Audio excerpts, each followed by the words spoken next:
Hello, my chicklets. Thank you for stopping by. It is snowing where I live, and because it is snowing, I think it is a perfect time for us to do a story written by one of my friends, Edupunk Noob, who is an absolutely amazing author, wrote a story called Just Like Magic. It is one of my favorite stories, and I do hope you all enjoy it. The novice mage rested his elbows on the small worn table before him. The sharp edges of the wood long since softened from generations of scrubbing, meals, work, and now, magic. The ancient spellbook was nestled between them. The thick, yellowed pages seemed to float within the softened leather binding. He supposed that the thick leather cover had once been stiff and unyielding, but time and the oils from the reverent touch of 100 mages before him had softened it and conditioned it, turning it pliant, brightening the dark brown spine of the spellbook until it almost glowed. His spellbook, he supposed technically. But it did not truly belong to him. Not really. Not yet. No.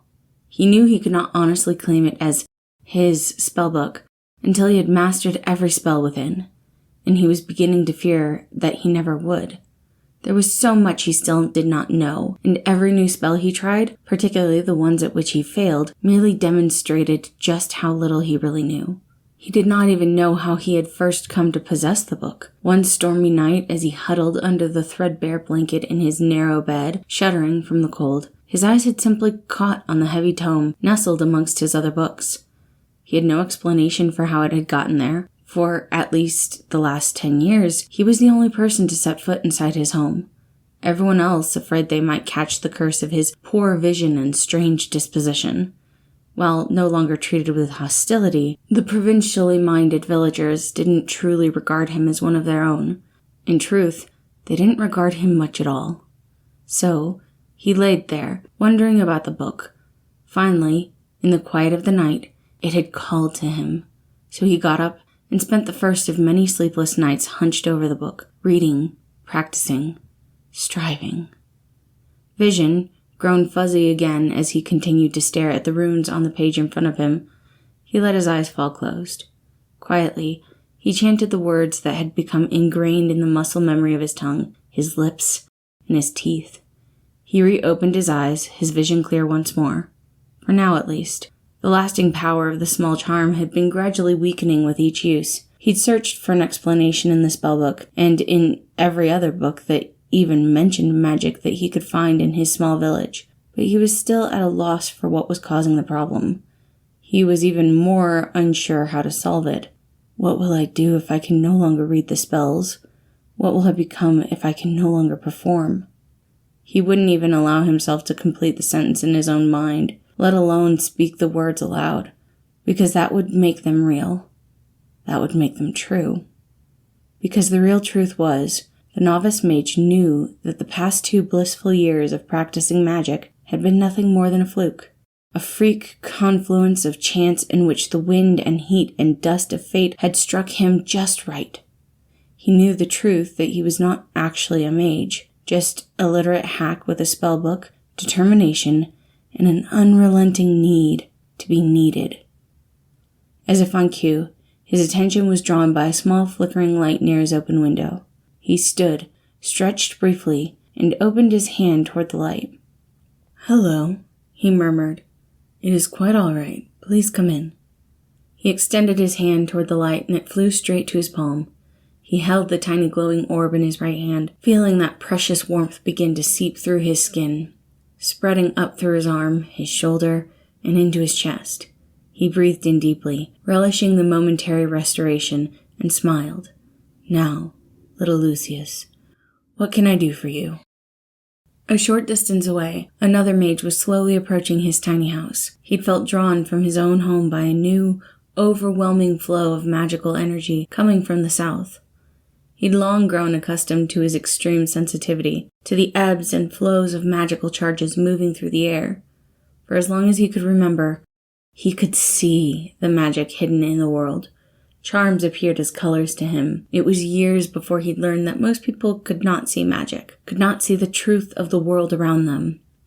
As he'd aged, he'd learned to put words to his perceptions and, eventually, was identified as a potentiate and trained in magic from the best scholars in his town, and later, from across the lands. So he was confused at the outpouring of energies he saw coming from the south. He'd been told there were no mages in the south, magic long since driven from the population. He'd heard whispered tales and myths of lone mages escaping those lands centuries ago, turning up on small fishing islands in the west or in quiet pastures in the north. There were no mages in the south. And yet, there he stood, atop a small knoll. The frosty wind whipped his long golden cloak against his boots as he watched the colors few in this world could see. They swirled around a single tiny hut. He scanned the horizon, searching for others. Given the number of charms pouring out of this region, he'd been hopeful he'd somehow found a small enclave of mages, a gritty renaissance of magic in the Deadlands. But now, he watched as sparkling tendrils of light poured from only one small house, dipping and floating out into the surrounding countryside. As he traveled, he'd encountered a few small requesting luminaria, their tiny lights drawn by the flow of magic coming from the house. But the brightest colors, the full charms, all moved in one direction, away. The house did not appear to be receiving any charms, only sending them out into the ether. He shook his head, knowing it to be impossible. He just must have missed them somehow. Too far away to discern any visible details, he closed his eyes and focused on the home. Reaching, feeling for what was at the core of it all, his hand lifted as though he could touch the door, brushing his fingertips over the surface and gently pushed it open. With a sudden shout, he stumbled back and dropped his hand, eyes darting around, wary of a danger he couldn't see. He massaged his left hand, muttering a small healing spell, quenching the fire radiating up through his fingers and his palm. The home burned and froze, leaving him both parched and drowning in its pain. Something was deeply wrong in that house. Wrapping his heavy cloak tighter around his shoulders, he fought against the sudden shiver running under his skin. Time to see if his training was enough. He briefly regretted traveling alone. His consolario had warned against it, but in the end, he had had little choice. You have no idea what you could be walking into. The wizened mage had crossed his arms in front of him, shaking his head. Whatever you are sensing can only be a trap. There are no mages in the south. The southern inquisitores stamped out all magic in the region long ago. The consolario took his hand, smiling gently. Failing me, I know you wish to help, but this is ill-advised. You will have difficulty finding anyone willing to travel with you. There are some who already, I know, he muttered darkly. Even here, most of them don't believe me. His first consolario did not believe that anyone could really see magic and would discipline the young mage when he spoke of it.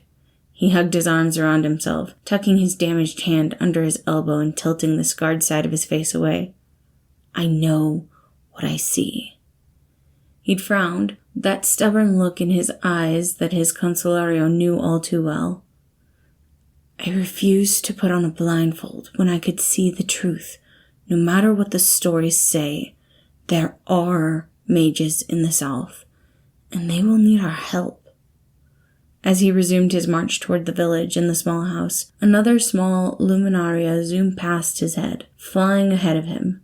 He winced when a few minutes later he saw 3 more full charms fly out in response. Setting his jaw, he lengthened his stride, marching faster toward the unknown. The mage frowned when he arrived at the small hut on the far edge of the village. The thatched roof had been patched and repatched with leaves and clay. The sloping walls seemed at risk of imminent collapse, and the narrow chimney was one of the few in the village without a plume of smoke. If it wasn't for the charms he continued to see pouring out of it, he would have assumed the tiny hut to be abandoned. As he drew nearer, the faint swirl of color surrounding the home grew brighter. He approached the door and had just raised his staff to knock against the heavy wood when it suddenly flung open. A thin man leaning heavily against the doorframe, staring at him from sunken eyes. Blinking, the mage took a half-step back from the entrance, the force of the man's magical aura momentarily staggering him. Salutations, stranger. How can I help you? The man seemed unaware of the effect he had on the mage. The visiting mage breathed deeply to center himself and smiled, holding out his hand in the standard southern greeting. You may call me Janus, and no longer be a stranger. Nodding, the man returned the gesture, flinching slightly when their hands met. He whispered his response, and I am Logan, or friend to you. Logan swallowed hard, briefly unable to look away from the true mage in front of him. Finally, Logan blinked, looking down at his tingling hand. Oh, I felt. His voice trailed off as he looked away. That's a nice trick. Janus smirked lightly, eyeing this enigma of a man up and down. Not everyone can do that. Do what? Touch magic. Janus flexed his fingers. Feel it, like water or heat. Logan met his eyes for a brief moment, feeling seen for the first time in many, many years. He shook himself, his manners finally overriding his daze. Please, would you come in? You look as though you've been traveling. He looked around his home through the eyes of a visitor, and he deflated. It is humble. I can offer you water, or... Nodding, Janus stepped inside and looked around the small, cold room, not much warmer than the frigid air outside. He raised an eyebrow at Logan, gesturing to the dark hearth. May I? Eyes grown wide, Logan nodded wordlessly. He watched as Janus moved closer to the empty fireplace and tapped his staff 5 times, chanting quietly with each movement. A roaring fire bloomed, quickly working to warm the small space. Logan sighed, moving closer to the fire and smiling at the warmth. The light from the flames flickered across his face, deepening the shadows under his eyes and the hollows of his cheeks. He glanced quickly at the mage, avoiding looking too long at his scarred face. You make it look so easy. I've tried a few times this winter, ever since I ran out of wood. He looked down at the fire, shaking his head. I have not been able to complete that spell. Janus nearly dropped his staff, eyes wide. You have attempted pyrocasting? Here? Alone? Logan nodded and hung his head. Janus's eyes searched the corners of the room. Without even a staff? He rushed forward and took his hands. He pulled him to the small window, inspecting Logan's hands in the thin sunlight streaming inside. His mouth fell open, the tips of the man's fingers were scarred, the fingertips burnt away, and the nail beds on his left hand were discolored and warped. Janus met his eyes, and Logan was surprised to see the sheen of unshed tears as he gently cradled his damaged hands. Logan withdrew his hands from Janus's grip, hiding them in his tunic. He stared down at the floor, face flushed. Yes, I have been unsuccessful. Of course you were! Janus paced the small hut, shaking his head as he shouted. You need a staff to direct that kind of magic, not to mention years of training and tutelage to complete a pyrocast safely. He stopped his manic movement and stared at him. You unsuccessful! You could have been killed! Eyeing the spellbook laid out on the table, Logan picked it up, hugging the heavy tome close to his chest. He shook his head, tears starting to drip down his face. I apologize. I will do better. Please, I promise I can do better. Sinking down onto the worn bench, Janus sighed heavily. I'm sorry. I shouldn't have yelled. He shook his head, staring at the novice mage in front of him. Magic is precious. You are precious. You can't put yourself at risk like that. You are not angry that I failed. You're worried about failing? Janus leapt to his feet again, eyes flashing in renewed anger. Take me to your Consolario. I must speak with them. My what? Logan shook his head, eyebrows knit together. Janus narrowed his eyes. Your Consolario. Your preceptor. Your mentor. He gestured towards the book. The one who's teaching you. I'm sorry. I don't have one.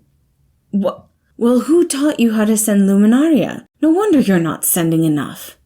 Janus sat down on the bench again, patting the seat next to him in invitation. Logan cautiously sat, still gripping the book. He mouthed the words, brow furrowed. Luminaria.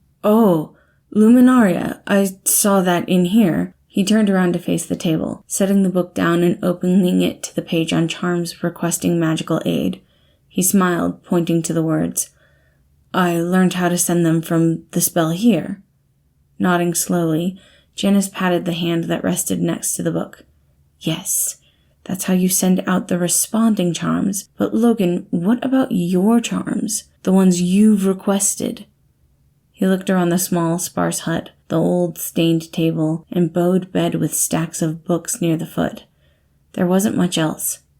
Have you never requested a charm? Have you never sent your own luminarium? Well, no, but... He turned again to the book, flipping to the first page where he'd started a list of spells within. I'm certain that, given a bit of time, I can learn what you're describing. Please. Janus shook his head, a frown growing on his face. He slid closer to Logan on the bench. Logan began to grow frantic, quickly turning the pages in the spellbook, searching for the words to fix Janus's disappointment. If you give me some time, I can research it and learn, and I will correct this deficiency in my knowledge. Janus reached out, stopping his hand in its frenetic turning of yet another page. No, please, I can't let you take it all away from me. Lips trembling, he gripped the book with both hands. I'm sorry, I knew I should not have used it. I just couldn't. Raising to his feet, Logan picked up the large spellbook and snapped it shut, holding it against his chest. He looked down at the dirt floor. If I promised, please don't take it from me. I'll learn how to use it better. Shaking his head, Janus stood and stepped forward, reaching for him with a steadying hand. I'm not here to take your spells from you. Janus could see a small flash as Logan cast a wordless, defensive charm, then collapsed to the floor as the energy rebounded against the more powerful mage's protection charms. Sighing heavily, he lifted Logan and placed him in his bed.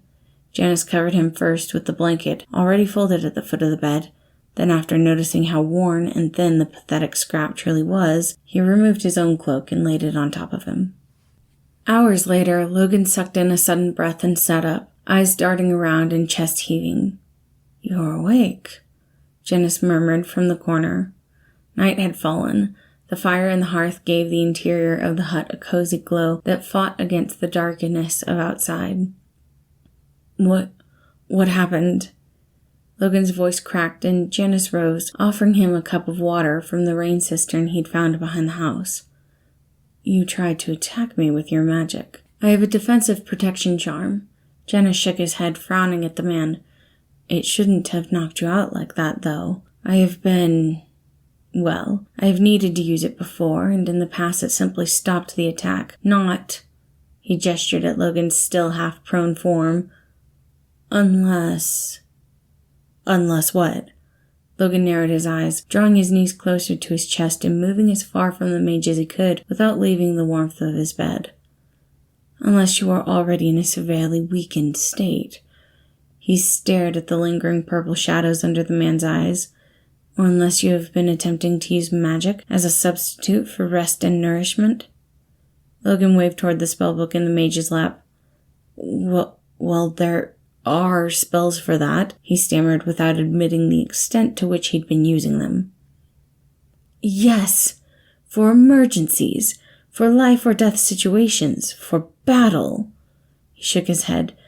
They are not meant for everyday use. Logan wouldn't meet his eyes and just wrapped his arms more tightly around himself. Logan. Janus spoke softly, pushing just a hint of charm behind his words to ease his spirit. Logan, it is all right.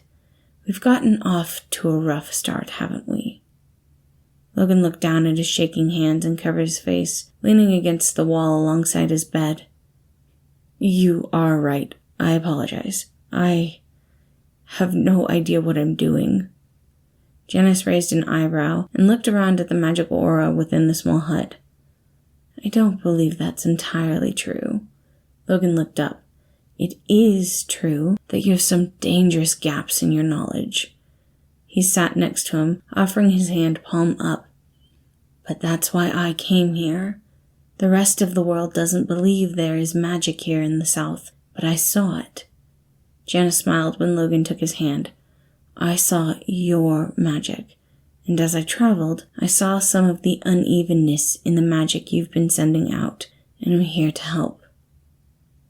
You're not here to evaluate my fitness as a mage? No, of course not. He shook his head and looked away. But there's so much I don't know. I can teach you. Janus squeezed his hand gently, pouring the sincerity of his words into his touch. What would you like to know? Logan looked up, warmed by the glow of the fire, the mage's thick cloak, and the magic promise flowing from his hand. Everything. Thank you all for listening. Again, this was Just Like Magic by Edupunk Noob. I absolutely adore this story. As of yet, there is not a part 2, but if there ever is, I promise to update you, and hopefully we'll get the chance to read it here as well. Thank you for joining us today, and I hope you have a wonderful day.